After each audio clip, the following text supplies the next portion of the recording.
Fala galera, nesse vídeo aqui eu quero falar sobre o Kant, sobre a proposta ou pensamento filosófico do Kant em uma área da filosofia que é a ética, e sobre um conceito muito importante na filosofia kantiana e costuma aparecer aí em provas, vestibulares, Enem, ou para você saber também, para conhecimento pessoal, que é o conceito de imperativo categórico. Então bora lá, vamos lá ver o que o Kant fala aí pra gente a respeito aí da ética. Então assim, primeiro de tudo, o Kant ele é um autor que vai defender a razão, o uso da razão aqui para orientar a nossa conduta. Ou seja, a ética pensando como a ação do indivíduo, pautada nessa ideia de valores sobre o que é bem e o que é mal. E o Kant como filósofo do iluminismo alemão, é um filósofo aí que vai viver no século XVIII, e ele tem como proposta, o primeiro ponto aqui para a gente entender, é a razão, então, por exemplo, como o objeto principal aí de controle, né, das nossas ações, o julgamento das nossas ações.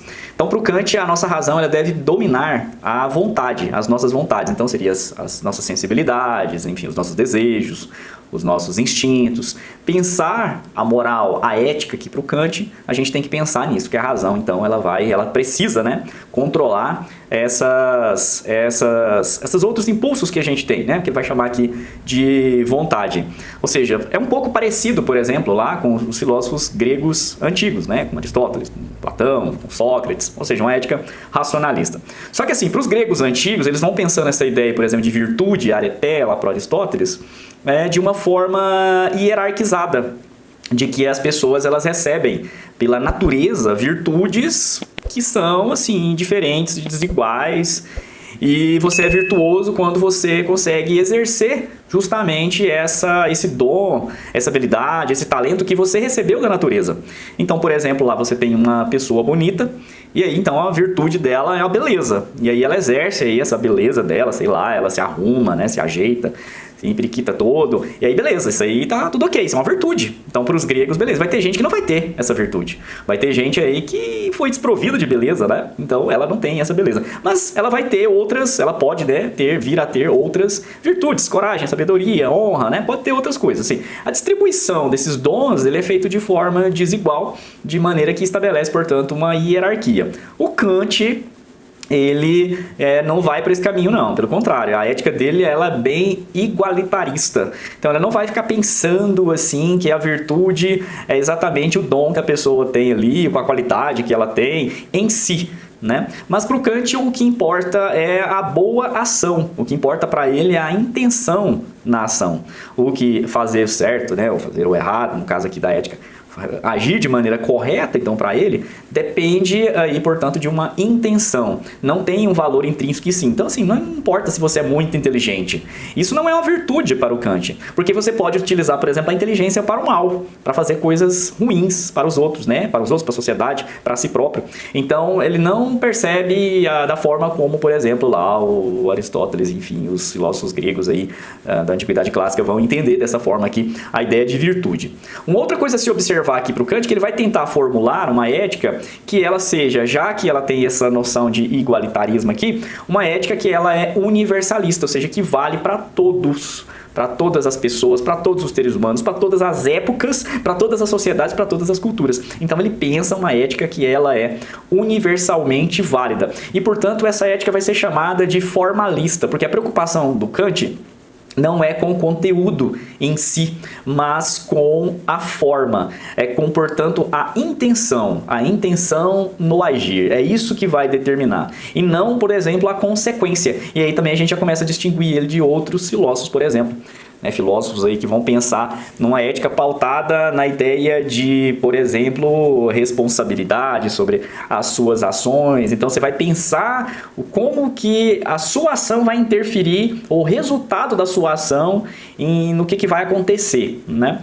Para uma outra proposta ética, por exemplo, o utilitarismo. E o Kant vai no outro caminho. Para ele, assim, não importa, não é esse o ponto. Assim, já que é formalista, já que não está interessada no conteúdo, já que ela é universalmente válida, dependente da época, do contexto, ela precisa valer como valor nela mesma, né? Tem um valor intrínseco nela mesma, ou seja, vai ter um fim em si mesmo aqui nesse sentido.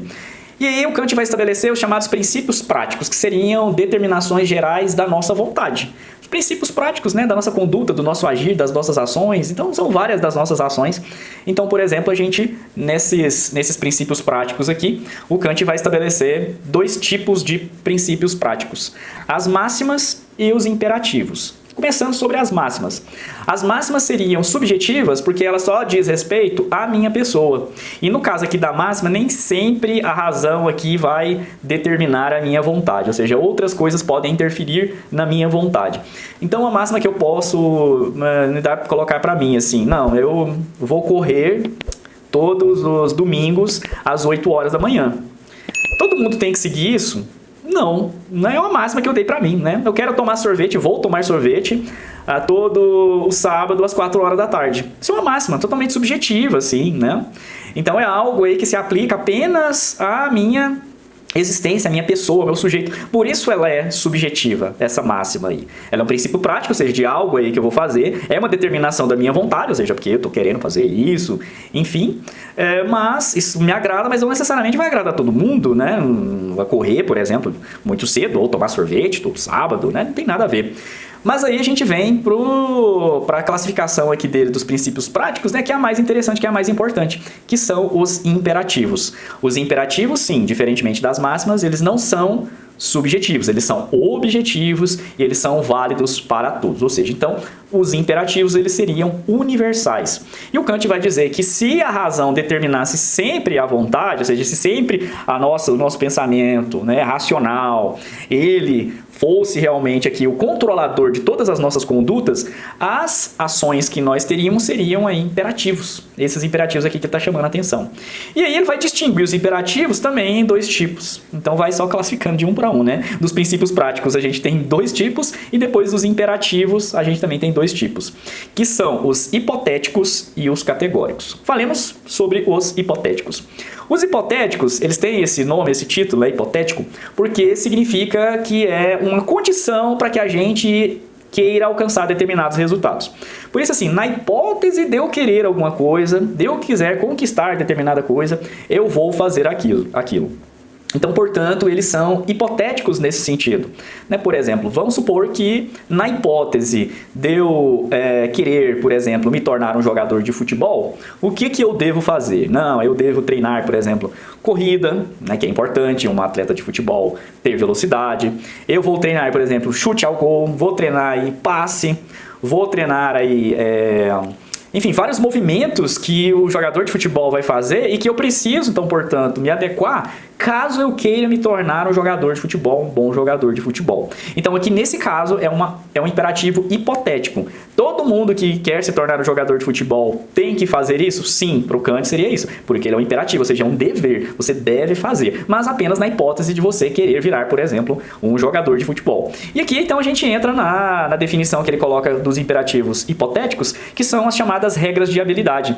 Então, por exemplo, na hipótese de eu querer passar de ano na escola, de eu passar de ano da disciplina de ciências sociais, de filosofia, o que eu tenho que fazer? Eu tenho que estudar, sentar a bunda na cadeira, ler, fazer fichamentos, responder questionários, fazer exercícios, fazer resumos, fazer mapas mentais, ler, assistir videoaula. Então, isso na hipótese, portanto, de eu querer alguma coisa. Mas também tem os conselhos de prudência, né? Os conselhos de prudência também seriam imperativos aqui, hipotéticos, segundo o Kant. Esse caso aqui, os conselhos de prudência seria, por exemplo, eu quero ser uma pessoa benquista, né? Eu quero ser uma pessoa agradável aos outros, quero que os outros gostem de mim. Então, o que eu vou fazer, né? Então, eu vou ser gentil, ser cordial, ser generoso. Então, né, nesse sentido, ele também é hipotético, é no caso, se eu quiser, de alguma forma, ser benquisto pelos outros, né, encontrar amigos, por exemplo. Então, nesse sentido, eu vou ter que agir de determinada forma para poder conseguir aquilo que eu estou querendo, ou seja, na hipótese do que eu estaria querendo. E, por fim, temos aí, finalmente, o mais importante desses conceitos aqui para o Kant da proposta ética que ele coloca, que é o imperativo categórico. Categórico, como o próprio nome já diz, nesse caso aqui não é na hipótese não. Aqui é um senso de dever, de obrigação. Tem que fazer porque tem que fazer. Ele tem um sentido em si mesmo, ou seja, não é um meio para eu atingir alguma coisa. Eu simplesmente tenho que fazer. Por isso ele é categórico, não tem exceção nenhuma. Ou seja, é um imperativo, é um dever e ao mesmo tempo ele é categórico, possui um fim em si mesmo. São leis aqui práticas que vão valer de maneira incondicional, em que o Kant estabelece aí, ele coloca aí o que seria a frase, né, que vai dizer sobre esse imperativo categórico e resume, que sintetiza, que expressa ele, que é justamente essa daqui que está mostrando aqui. Age de modo que a máxima da tua vontade possa valer sempre, ao mesmo tempo como princípio de legislação universal. Aí a galera, né, dos memes pegou e fez aí uma brincadeira com essa frase, né, como seria essa frase aí, traduzida para uma linguagem mais informal. Ou seja, age de uma maneira tão foda que o que você fizer, todo mundo vai copiar, todo mundo pode copiar. Ou seja, age de uma forma que a sua ação se transforme em uma lei universal, válida para todo mundo. Então só é imperativo categórico se todo mundo puder fazer e vai dar certo, vai funcionar, vai ser melhor, todo mundo vai ser feliz, a sociedade vai funcionar, que é uma beleza. Então é assim que funciona o imperativo categórico. Toda vez que você vai ter uma ação, você vai agir, vai pensar sobre como agir, você coloca em questionamento. E se uma outra pessoa estivesse no meu lugar e fizesse a mesma coisa, daria certo? Funcionaria ou não funcionaria? A gente até pode traduzir isso aqui como aquela regra de ouro da ética, né? Não faça com os outros aquilo que você não quer que faça com você. Então acaba que é o estabelecimento de uma ética universal. A proposta do Kant é esse, o estabelecimento de uma ética que ela é universal. Qual é o problema, né? O problema, por exemplo, assim, é a mentira. A mentira, ela obviamente não pode ser vista como um imperativo categórico, óbvio que todo mundo vai ter que mentir, que vai dar certo, que a sociedade vai funcionar, que vai ser melhor se todo mundo mentir. Claro que não é assim. O padrão da nossa sociedade é a verdade. Então, e o que importa é a intenção, não a consequência daquilo que eu estou fazendo. Então vamos colocar uma situação que o Kant aqui vai ficar em maus lençóis. Então, por exemplo, lá vai ter um assassino perseguindo uma pessoa com a arma na mão. Esse assassino passa na porta da sua casa no momento que você está justamente ali na porta da sua casa. Só que 2 minutos atrás, 2 minutos antes, uma pessoa aleatória entrou dentro da sua casa e se escondeu ali dentro. E aí, obviamente, esse assassino vai te perguntar, né, para você se você viu uma pessoa entrando, se alguém entrou ali dentro da sua casa. E aí, o que você vai dizer? Porque se você falar a verdade, pode ser que você produza, que você provoque a morte de alguém. Mas se você mentir, você não está agindo de uma maneira aqui que é um imperativo categórico. Para o Kant, você teria que falar a verdade. E aqui que é o grande problema, né? Que aí vai haver grandes discussões a respeito dessa proposta que o Kant vai colocar aqui. Porque se você usar a verdade, a questão é a boa intenção, ou seja, a intenção é justamente aqui dizer a verdade, o Kant essa proposta dele aqui é um pouco ingênua, né? Me parece, porque assim, ele não vai pensar que as pessoas vão se aproveitar justamente da boa fé das outras aqui nesse sentido. Então, claro, se todo mundo agisse dessa forma, né, de uma maneira que pode ser copiada, reproduzida por todos, beleza. Se o assassino agisse assim, ele nem ia querer matar alguém, nem estava perseguindo ninguém, não. Mas no mundo real a gente sabe que o negócio é mais embaixo, o buraco é mais embaixo, o negócio é mais complicado. E aí, portanto, aí ele vai receber críticas, apesar de ter inovado, né, nessa proposta dele aqui, de pensar uma ética que vale para todos, que independente da época, do lugar, da pessoa, mas tem esses limites aí. É isso, galera. Espero que tenha ficado claro, então, a proposta aqui do Kant.